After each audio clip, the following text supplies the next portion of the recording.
Howdy folks, this is Father Dougal 9000 here, and welcome to another episode of Dougal's Game Finish Chronicles, a series where I talk about the games I've played and beaten as part of the Hardcore Gaming 101 Forum's Game Finish Challenge.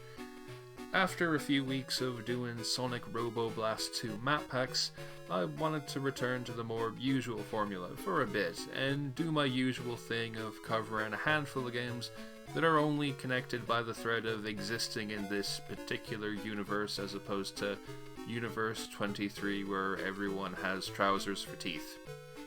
I'll probably alternate between doing regular episodes and the Sonic Robo Blast 2 map pack stuff, just to keep things interesting for the time being.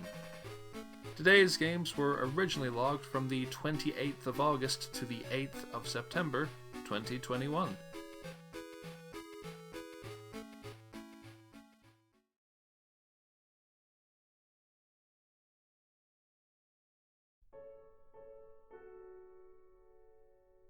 Disaster Report 4 Summer Memories for the Nintendo Switch.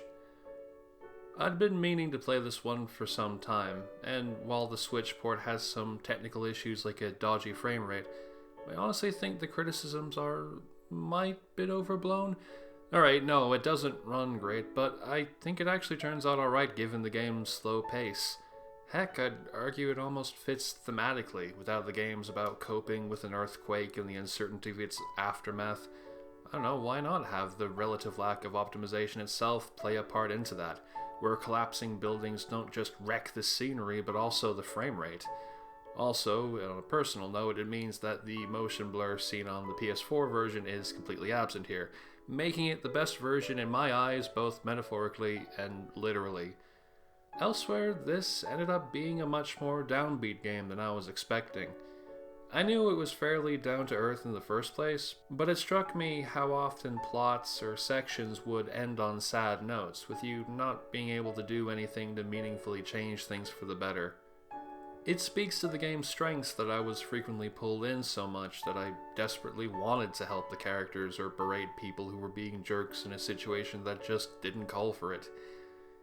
But it also got rather draining by the end, not being able to help anyone beyond very small acts.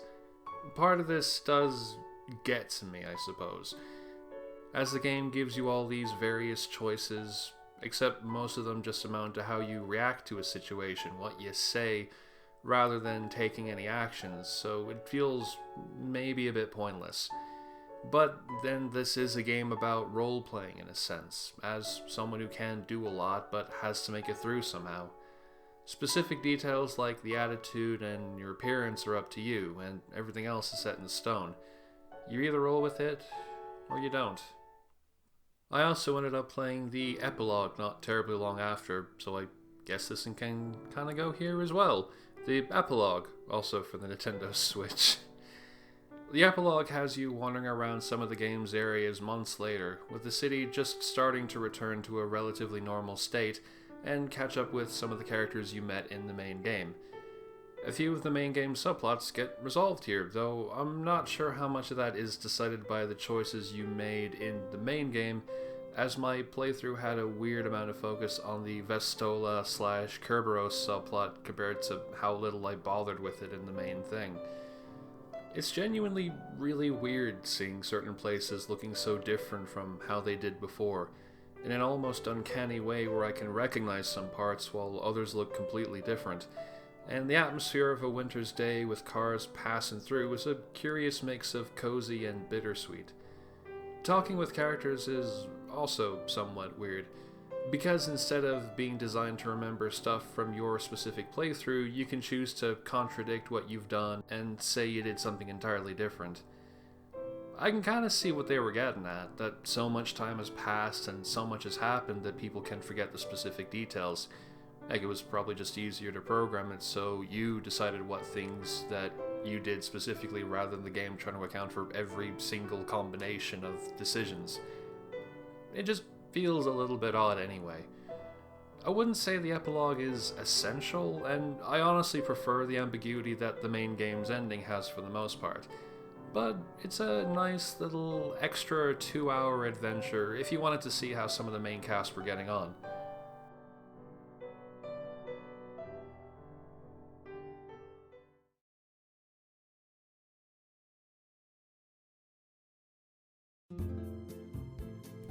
Quake for the Nintendo Switch. Quake's quite a revolutionary first-person shooter of the mid-90s. It did a lot of technological feats, it's a pretty evocative mood piece, all that good stuff. But I'd never actually played it until now. Trying to get it running in a source port with some finagling to have the soundtrack play seemed like a way bigger pain in the butt than I wanted to deal with. And there was not really a console port I could reliably work with. I know there's the N64 and Saturn ports, but I was a bit unsure at the time, and I eventually caved and bought the then recently released Bethesda port by the good old folks at Night Dive. Now that I've played through the original campaign, I can say that it's fine. Yeah, it's fine. Mechanically, it's all very sound, and I'm genuinely surprised at how intuitively most levels are designed. I was always able to find my way around despite murky colors being the order of the day and a lack of a minimap. Then the game's repetitive structure started to bug me. Every episode is set up in the same way. You have a military stage, and then about 7 or 8 levels with cathedrals and caves before abruptly ending on a slightly harder batch of enemies. It took the spontaneity out of the adventure, and while I like that you can play the episodes in any order, I ended up becoming rather bored by the end. Maybe this is one of those things where you just try an episode at a time and then leave a bit of a chunk between each. This is defo not as interesting as, well, say Duke Nukem 3D in terms of its map designs, though that will be for a much later episode. I had a plan of playing through the expansions that were included in the Night Dive port, but those were way too hard. I beat the first one, Scourge of Armageddon, and I will talk about that at a point, but the others were way too difficult. Quake's generally a game that encourages you to learn its systems and play super well, or it will kick you to the ground until you are not even dust. The maggots have eaten you already. And I am just not that good, not that skilled at that sort of game, so Quake's fine, but in terms of the essential 90s shooters, or even of the mid-90s, nah, I didn't dig it. But maybe you will. Give it a shot, I guess. It's pretty cheap.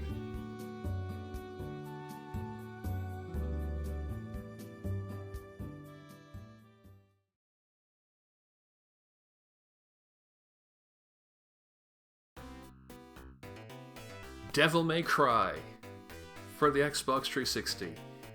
This might be shocking, but I played through this on the easy automatic mode, where the game is much easier and the controls are simplified to some extent. I'm actually not sure how exactly, and despite what I initially assumed, it turns out that it didn't change the game too drastically. I enjoyed my time with this quite a bit. The combat's straightforward, but it's always satisfying with plenty to mess around with underneath. You got a handful of weapons that you can swap between, mostly in the menu, which is a tiny bit awkward, but it means that there's plenty to work with. There's a nicely brisk pace that never gets too quick or too slow. Missions can take a few minutes to beat, and hey, you've made a bit of progress and you've learned a bit more of the story, you checked out a new place, hell yeah.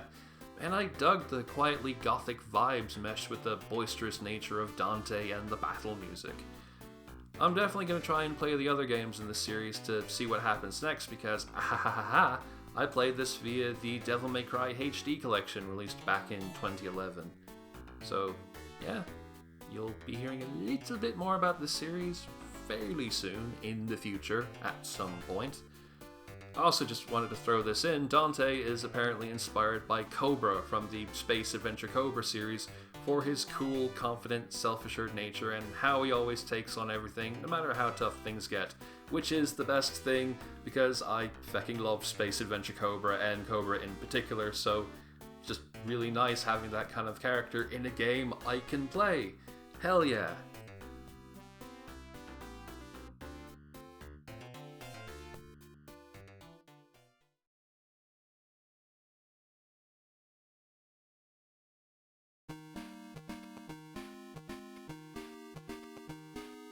And with that, we've wrapped up another episode of the series. I hope that you've enjoyed watching and that you'll tune in for the next video. Thank you so much, and until we meet again, have a wonderful day.